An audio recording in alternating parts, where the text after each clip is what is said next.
cumprimento os irmãos e os ouvintes mais uma vez esta noite com a paz do Senhor. Amém?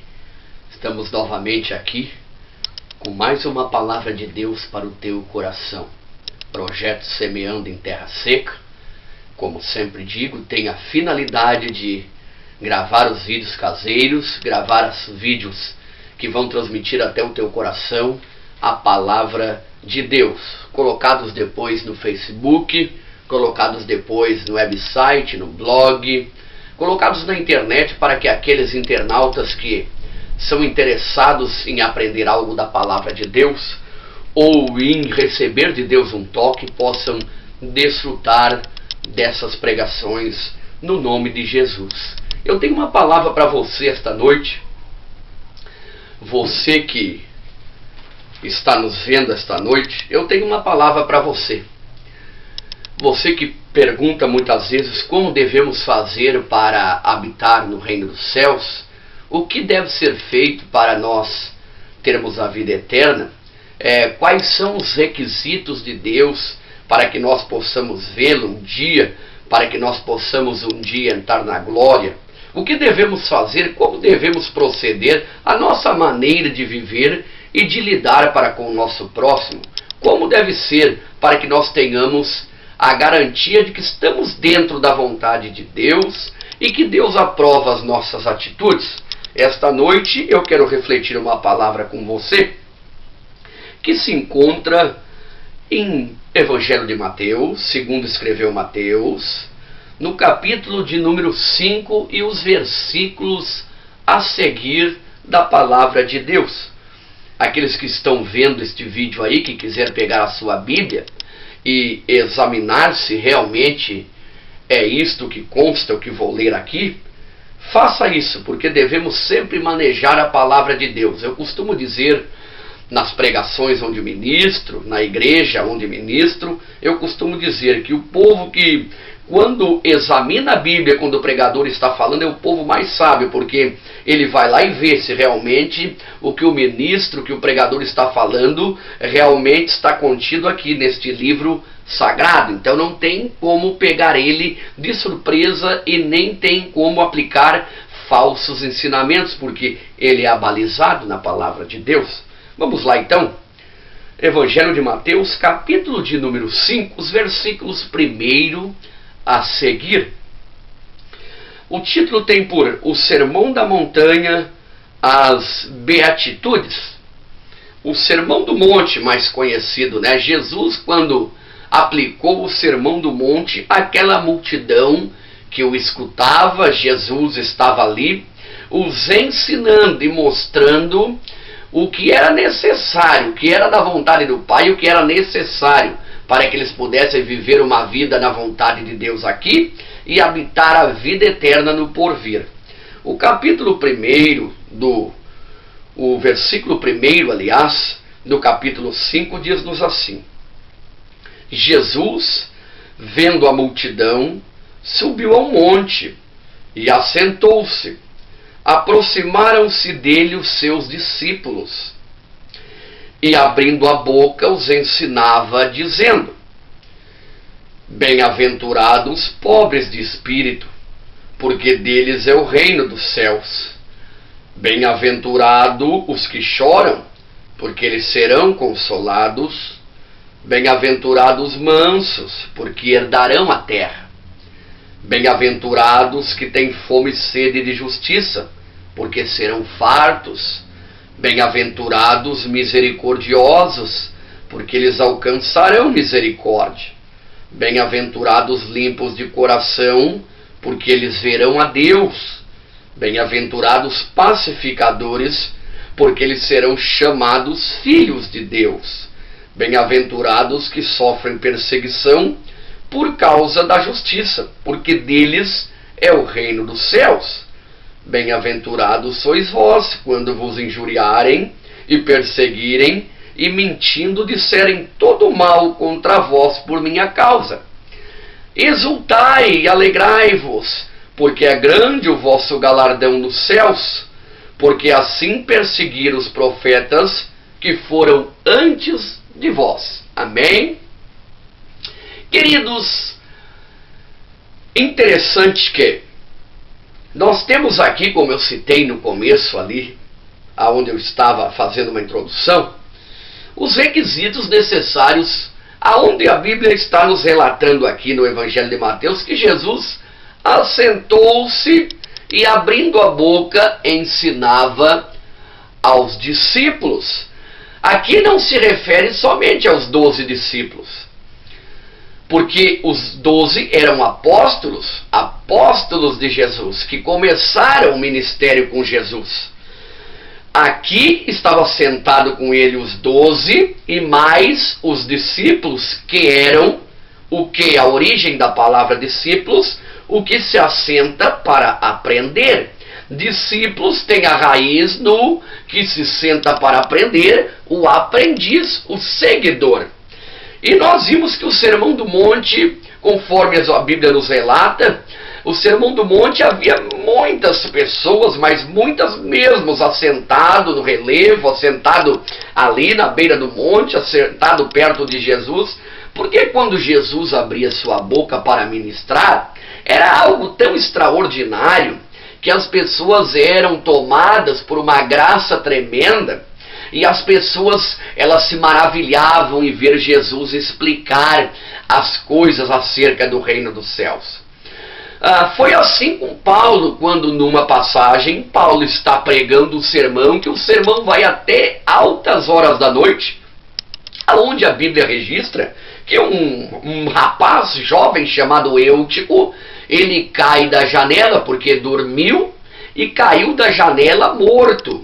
E ali Paulo, e Lucas, que estava com ele, Marcos, acontece que Paulo ora e ressuscita Eutico perante a multidão. O que me traz atenção é que foi até altas horas da noite esta pregação de Paulo. Por quê? Porque Paulo era movido pelo Espírito Santo de Deus, e a graça do Espírito Santo de Deus repousava sobre a vida de Paulo.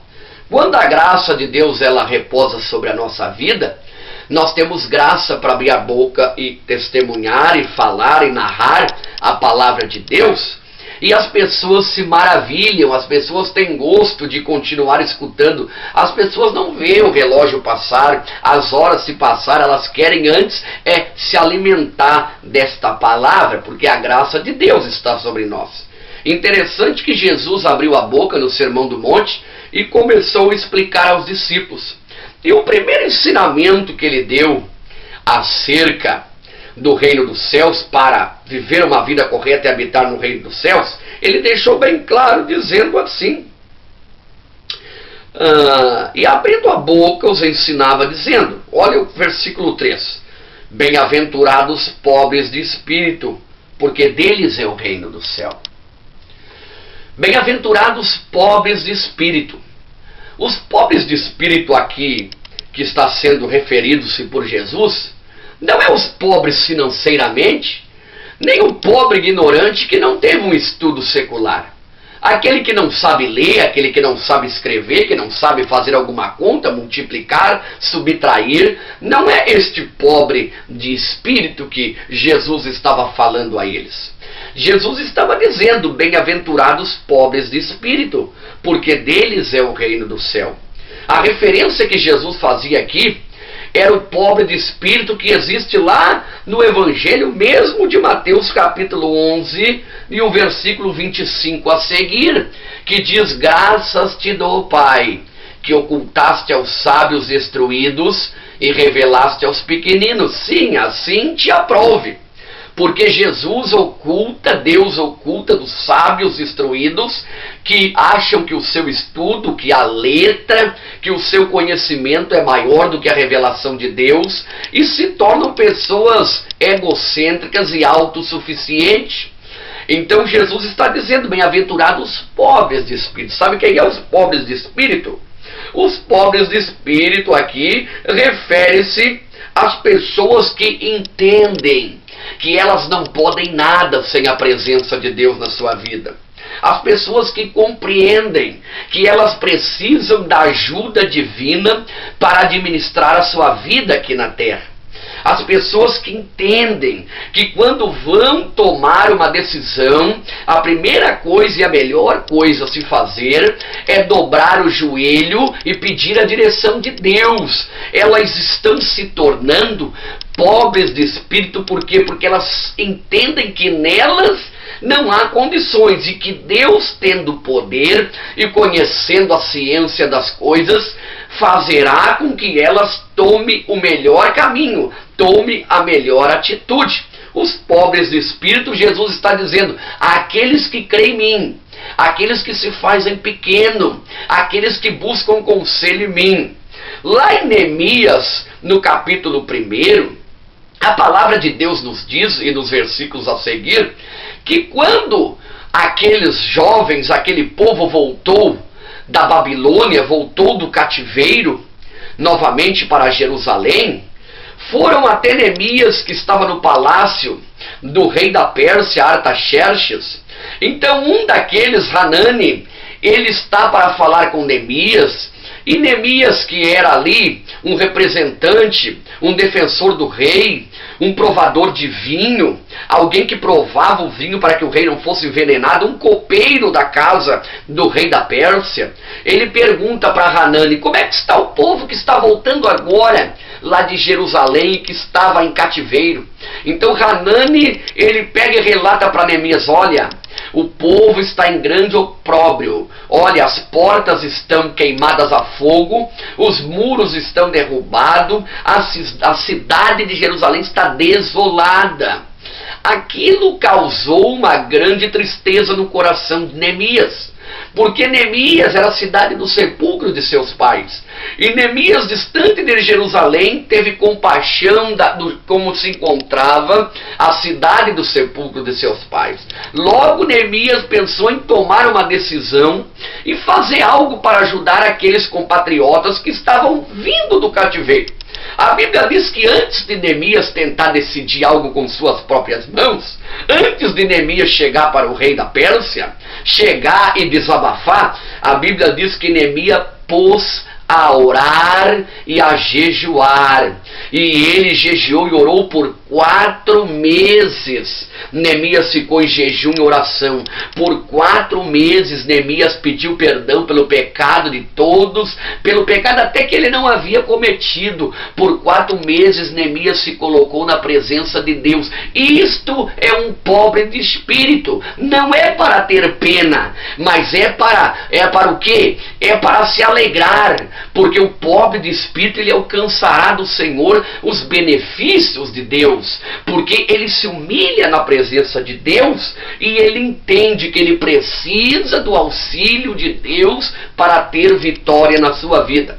Um dos primeiros ensinamentos que Jesus ensinou no Sermão do Monte é: bem-aventurados pobres de espírito, porque deles é o reino dos céus. A palavra bem-aventurado refere-se ao estado abençoado daquele que, por seu relacionamento com Cristo, sua palavra, receberam Deus, o amor, o cuidado e a salvação e a sua presença diária. Pobre de espírito, o que significa? É reconhecermos que não temos qualquer autossuficiência espiritual, como eu disse. Não temos autossuficiência espiritual. As coisas nos são reveladas pela misericórdia de Deus. Os benefícios da nossa vida são pelas misericórdias de Deus. As coisas dão certo na nossa vida, quando dão, é pela misericórdia de Deus. E nós temos que entender que quando somos pobres de espírito, ou seja, quando colocamos o nosso espírito, a nossa vida, o nosso entendimento aos pés do Senhor, e nós pedimos conselho e auxílio dele, nós encontraremos a melhor solução para lidar com qualquer tipo de problema. Jesus continuou ensinando, e no versículo 4 ele disse: bem-aventurados que choram, porque eles serão consolados. Agora, não é os que choram por qualquer coisa. Não é aquele que é o chorão, chorou porque o seu irmão era bandido e morreu, e ele agora chora e será consolado. Não é aquele que rouba, mas ele chorou, ele chora porque algo aconteceu e ele agora será consolado. Não é aquele que chora quando vê um filme, se emociona e chora e ele será consolado. Não é um simples choro. No versículo 4, bem-aventurados os que choram porque serão consolados, é os que choram com a mente de Cristo. É os que choram com o coração de Cristo, ou seja, eles choram pela situação em que se encontra a humanidade. Eles choram pela situação em que se encontram as vidas pelo pecado. Eles conseguem se colocar no lugar de Deus e conseguem ver o quão o pecado traz tristeza para o coração de Deus. Eles choram porque eles têm amor pela obra de Deus e eles têm zelo. Então eles choram ao ver famílias sendo destruídas, vidas sendo levadas para o inferno, e eles choram aos pés de Cristo, intercedendo por essa vida. Então diz aqui, bem-aventurados que choram, porque serão consolados pelo Espírito de Deus. Aí haverá consolo, porque a Bíblia diz, eu não vos deixarei órfão, mas eu irei para o Pai, Jesus dizendo, e vos mandarei o Consolador, para que esteja convosco todos os dias, até a consumação do século. Essa promessa é para todos que aceitam Jesus, repelem o pecado,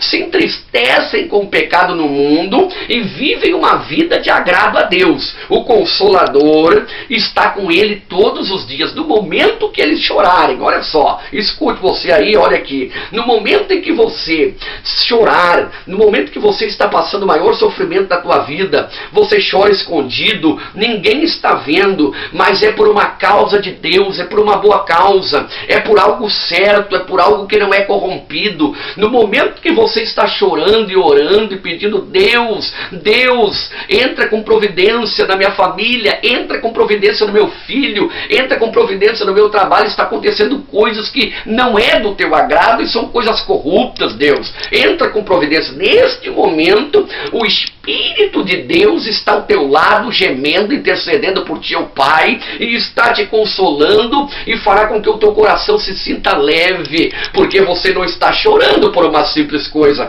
você está chorando pela vontade de Deus, você está chorando de acordo como Deus chora, você está chorando de acordo como Deus sofre. Deus chora, Jesus chorou quando estava na frente do sepulcro de Lázaro. Ele viu todo aquele povo daquela maneira, e ele viu que o pecado trouxe a morte, através da queda no Jardim do Éden, o pecado trouxe a morte na humanidade. Ele viu o sofrimento das pessoas chorando, dos familiares de Lázaro chorando. Então Jesus, ele disse, obrigado, Pai, porque sempre me ouves, eu sempre sei que me ouves, mas eu falo isso porque os que estão à minha volta. E Jesus, a Bíblia diz, chorou. Ele chorou porque ele viu o que o pecado causava na humanidade, tristeza, sofrimento e morte. E Jesus está dizendo aqui, bem-aventurado os que choram, porque eles serão consolados. Agora aqui, no versículo 5, bem-aventurados mansos, porque eles herdarão a terra. Os mansos herdarão a terra. Jesus continua explicando no Sermão do Monte. Os mansos são os humildes, submissos diante de Deus. Acham nele o seu refúgio e lhe consagram todo o seu ser. Preocupam-se mais com a obra de Deus e o povo de Deus do que com aquilo que lhe possa acontecer pessoalmente. Mansos e não violentos herdarão o reino dos céus. A Bíblia diz que sobre Caim, que não era manso, era irado, que matou o seu irmão Abel, lá, filhos de Adão e Eva, pela sua ira, Caim tem uma marca, ele foi se dado uma marca em Caim, porque ele era violento. Todo violento, todo aquele que não é manso, ele não herdará o reino do céu, porque ele é valente. Para ele não custa pegar um revólver quando ele é repreendido por alguém ou por uma brincadeira e dar um tiro em alguém e tirar aquela vida.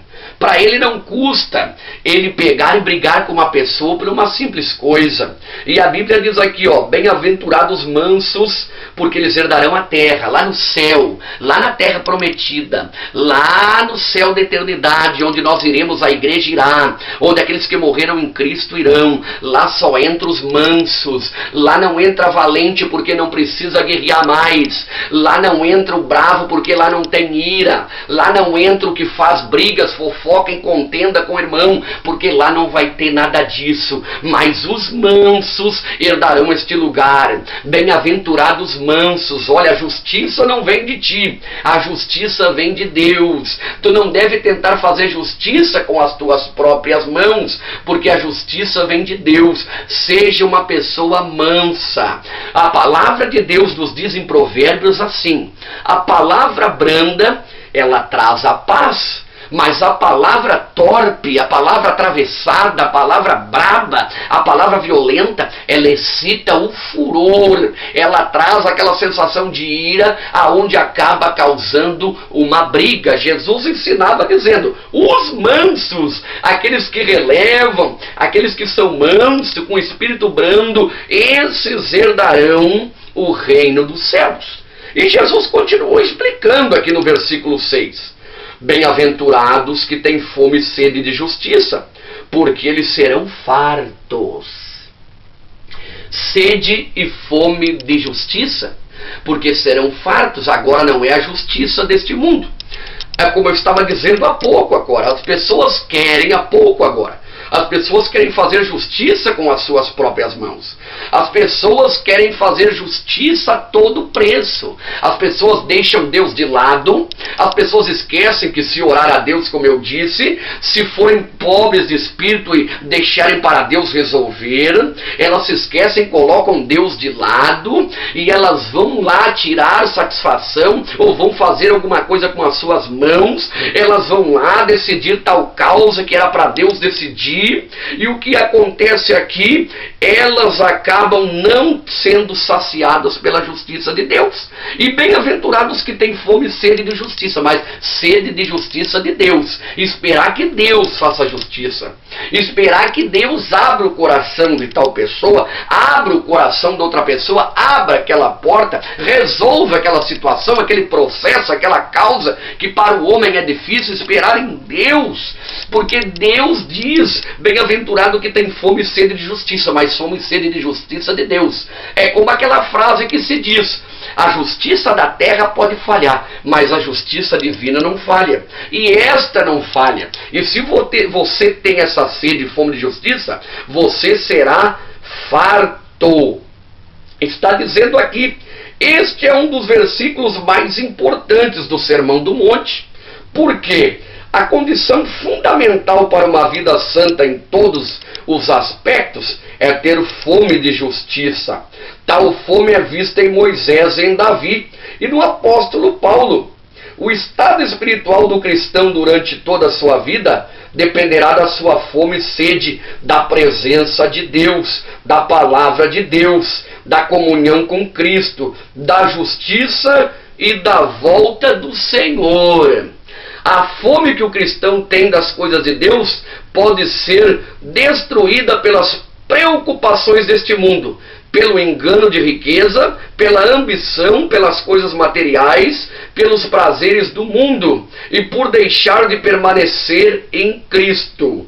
Quando a fome de Deus cessa no crente, este morre espiritualmente, porque ele acaba esquecendo que Deus é justiça, e ele acaba se apartando de Deus, como eu disse. Mas a nossa justiça, sede e fome de justiça, sede pela palavra, sede pela presença de Deus, sede porque Deus vai agir, sede porque a palavra vai falar o coração, sede, sede. Jesus disse uma vez para a mulher no poço de Samaria, quando ele chegou lá, e os seus discípulos foram para mais longe, ele propositalmente ficou lá perto do poço de Jacó, e a mulher de Samaria, samaritana, não se dava com os judeus. Jesus assentou-se perto do poço, e a mulher foi tirar água, e Jesus disse: dá-me água. E ela disse: como sendo tu judeu pedes água a um samaritano? Porque a vestimenta de Jesus ali fazia com que ela soubesse que ele era um judeu. Como pedes tu água a mim, sendo eu uma samaritana? E Jesus ali ajudou aquela mulher a tirar água, porque ela não estava conseguindo. Daí Jesus diz alguma coisa para ela assim, ó: se tu soubesse quem te pede água, tu pedirias desta água e tomaria dela, e tu nunca mais teria sede, porque Jesus era a própria água da vida. Jesus estava falando que ele era a sede da justiça, que ele era aquilo que a mulher precisasse. Uma vez que a mulher tomasse da água que ele tinha para dar, ele mesmo sendo justiça, ele mesmo sendo a palavra de Deus, ele sendo o verbo, aquela mulher nunca mais teria sede. Então, por isso, bem-aventurado os que têm fome e sede de justiça, porque serão fartos. Deus fartará o teu coração com essa justiça, mas é a justiça de Deus e não a justiça terrena. Jesus continuou explicando, e eu creio que eles estavam maravilhados naquele grande ensinamento. Eles queriam saber o que era necessário para entrar no reino do céu. Eles paravam para ouvir Jesus, porque a voz de Jesus, a unção de Jesus era contagiante. Jesus continuou explicando ali: bem-aventurados misericordiosos, porque eles alcançarão misericórdia. Misericordioso é aquele que tem compaixão do seu semelhante. Jesus disse: amai ao teu próximo como a ti mesmo. Os mandamentos, amai ao teu próximo como a ti mesmo. Depois Jesus disse: o novo mandamento vos dou, que amai uns aos outros como eu vos amei. Jesus teve misericórdia de nós, descendo a este mundo e morrendo por mim e por você. Isso foi um ato de misericórdia. Jesus está dizendo aqui: bem-aventurados misericordiosos, porque alcançaram misericórdia. Se lembra quando eu preguei na semana daquela palavra do credor incompassivo? Um devia para o seu senhor, e quando foi cobrado pelo seu senhor, disse: tem compaixão de mim, Senhor, pois eu não tenho como pagar. Tem compaixão de mim e perdoa. E aquele senhor perdoou a dívida. Logo ele saiu dali, e ele pegou o outro que devia para ele e começou a sufocá-lo, dizendo: paga-me o que me deve. E a dívida era bem menor da que ele devia para o superior, para o seu senhor. E ele paga e não perdoava ele. Alguns dos conservos que ali viram a situação foram lá e falaram para o senhor: olha, o senhor acabou de perdoar a dívida daquele primeiro servo, mas o segundo não perdoou a dívida, não perdoou ele. O mesmo que o Senhor perdoou, o segundo pediu misericórdia e ele não perdoou. Aquele senhor se indignou. Por quê? Porque ele havia aplicado misericórdia no primeiro que devia. E porque o que recebeu misericórdia também não agiu de misericórdia para o que devia com ele. Então aquele senhor mandou que eles pegassem ele e lançassem na prisão. Ele não teve misericórdia. As pessoas que não têm misericórdia, as pessoas que não têm misericórdia, elas não receberão e não alcançarão misericórdia de Deus. Se você não perdoa o teu irmão, se você não perdoa o teu vizinho, como eu preguei no decorrer da semana sobre Filemão e Onésimo, se você não perdoa uma ofensa, você não alcançará perdão de Deus. Não adianta você pensar que você herdará o reino do céu ou que você receberá perdão de alguém se você não aplicar o perdão. Você tem que perdoar. Isto faz bem para a saúde e isto está dentro da palavra de Deus. Bem-aventurados misericordiosos, porque alcançarão misericórdia. Foi pela misericórdia que nós somos alcançados. E a Bíblia diz: as misericórdias do Senhor são as causas por não sermos consumidos. E a Bíblia diz mais, que as misericórdias do Senhor, elas estão sobre nós de manhã e manhã. Então você tem que ser misericordioso para alcançar misericórdia. Olha quantos ali escutavam Jesus e estavam ali de certo num contexto contrário. Quantos não tinham misericórdia ao ouvir esta palavra? Quantos de certo não eram pobres de espírito ali ouvindo Jesus dizendo? Quantos de certo ali não eram mansos e Jesus estava aplicando esta lição do Sermão do Monte a todos aqueles que ali estavam? Olha, eu creio que fez um grande efeito no coração daqueles que ali escutavam, porque era preciso ser pregado isso. Jesus continuou então dizendo: bem-aventurado os limpos de coração, porque eles verão a Deus. A Bíblia diz assim, ó, sede santo porque eu sou santo. Jesus é santo, nós devemos ser santo. A Bíblia diz assim, ó, que nem um impuro, nem um fornicador, nem um idólatra, nem um feiticeiro, nem um cão, nem um glutão, nem um beberrão, nenhum desses que praticam pecado contra o templo do Espírito Santo e contra Deus, eles verão a Deus. Todos os sentimentos e as nossas emoções estão no coração. O coração aqui refere-se à mente, não é o músculo coração que bombeia o corpo. Quando refere-se ao coração, está falando da mente, porque é na mente que concentra-se as emoções, o sentimento e tudo que nós temos para cometer, tanto de bem ou de mal. Mas ela cita o coração como se fosse o músculo vital principal de nós. Quando a Bíblia fala de coração, ela está falando da mente, o que está na mente. Ela cita o coração, mas é a mente. Diz aqui, bem-aventurados os limpos de coração, porque verão a Deus. Se você não é limpo de coração, a Bíblia diz assim, ó, aquele que ama, a Bíblia diz assim, ó, o amor tudo sofre, tudo suporta, tudo crê, não suspeita mal, é benigno, é paciente. A Bíblia diz mais, aquele que tem o Espírito de Deus, ele não vê as coisas que desagradam a Deus. A Bíblia diz mais, os olhos são a candeia do corpo. Se os teus olhos são trevas, todo o teu corpo está em trevas. Quão grande trevas está o teu corpo? Se nós não temos um coração limpo, se tudo que nós vemos, nós imaginamos que é algo errado, se o nosso coração é cheio de coisa ruim, nós não veremos a Deus. Por que você acha que Jesus diz, bem-aventurado as criancinhas, ou seja, Jesus disse, deixai vir a mim as criancinhas, os pequeninos, porque de tais é o reino do céu. Sabe por quê? Porque uma criança, ela não tem maldade no coração até uma certa idade. Quer ver uma coisa? Quando ela se machuca e ela vem chorando para o papai e a mamãe, então o papai e a mamãe diz assim, daqui que eu dou um beijinho vai sarar. E dá um beijinho na mão, dá um beijinho no rosto, dá um beijinho onde machucou, e logo ela para de chorar e ela sai alegre, porque ela acredita que sarou, porque ela é limpa de coração, ela não tem maldade. Se você xinga ela e diz que vai dar uma varada, daqui um pouco ela está sorrindo e dizendo que te ama. Ao contrário do ser humano adulto, do ser humano adolescente ou pré-adolescente, ao contrário, eles guardam rancor. Ou pessoas que vê na esquina um homem conversando com uma mulher, nem sabe o que é, já imaginam algo mal. Pessoas que ouvem uma conversa e já aumentam e distorcem, colocam tal pessoa numa calúnia, no embaraço. Essas pessoas não são limpas de coração e não se converteram ainda. Não tem o Espírito Santo de Deus na sua vida. Bem-aventurados limpos de coração.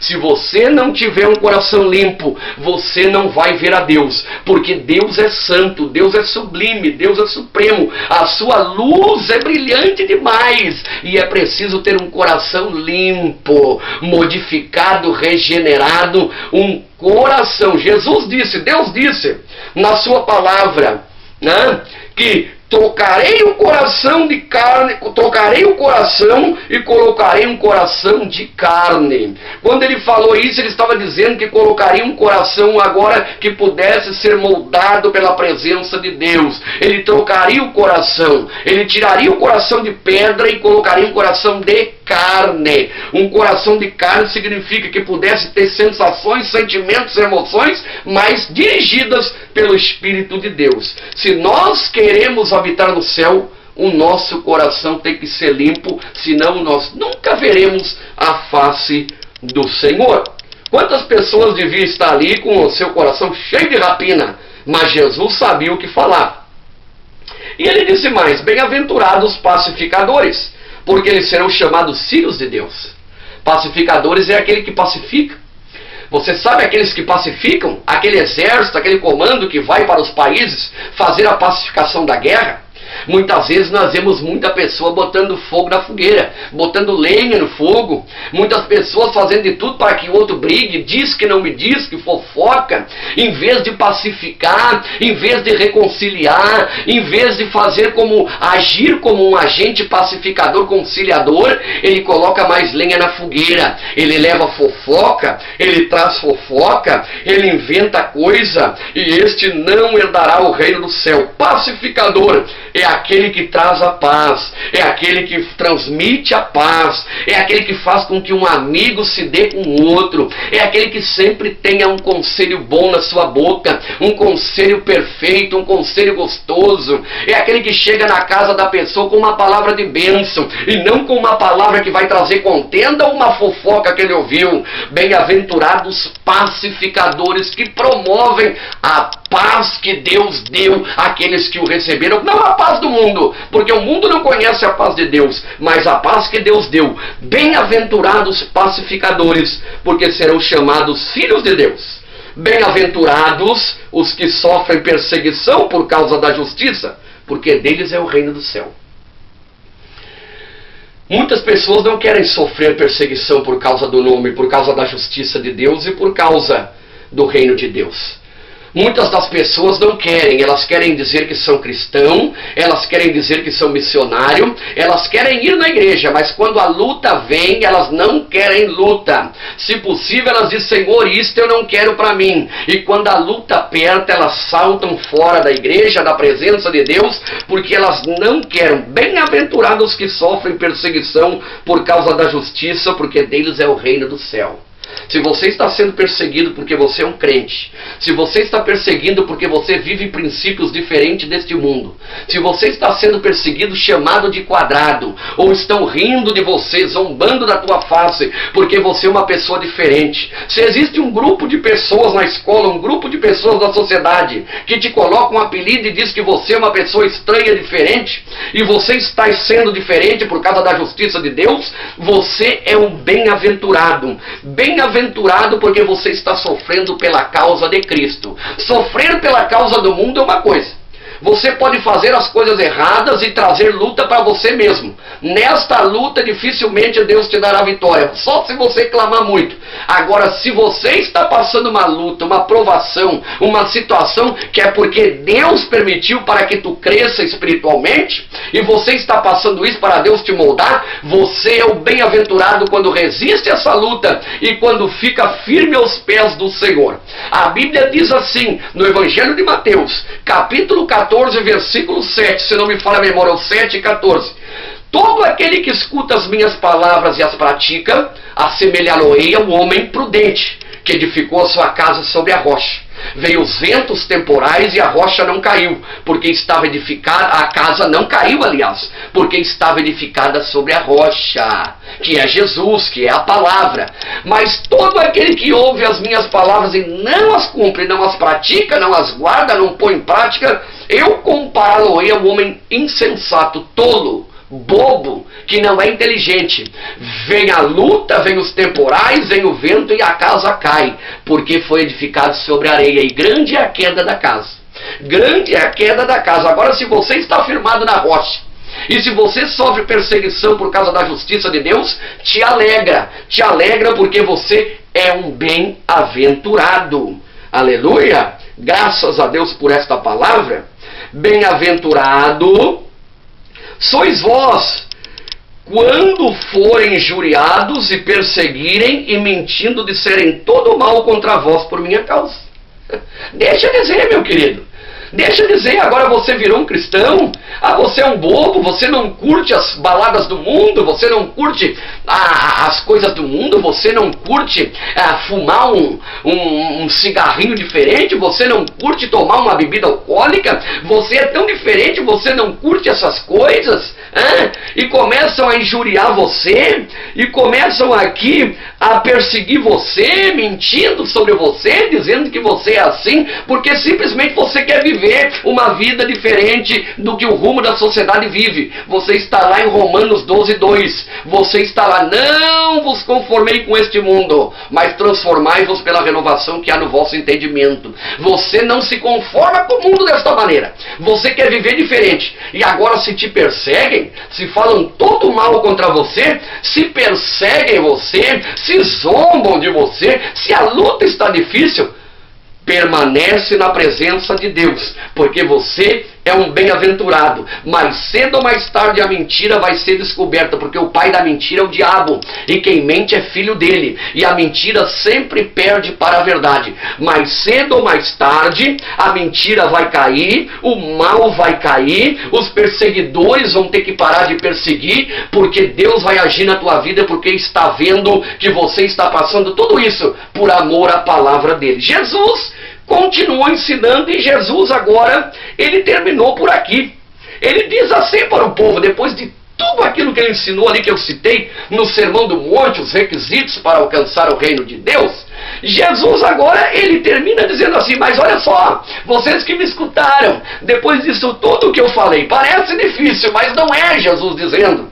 E Jesus disse: exultai e alegrai-vos, porque é grande o vosso galardão no céu, porque assim perseguiram os profetas que foram antes de vós.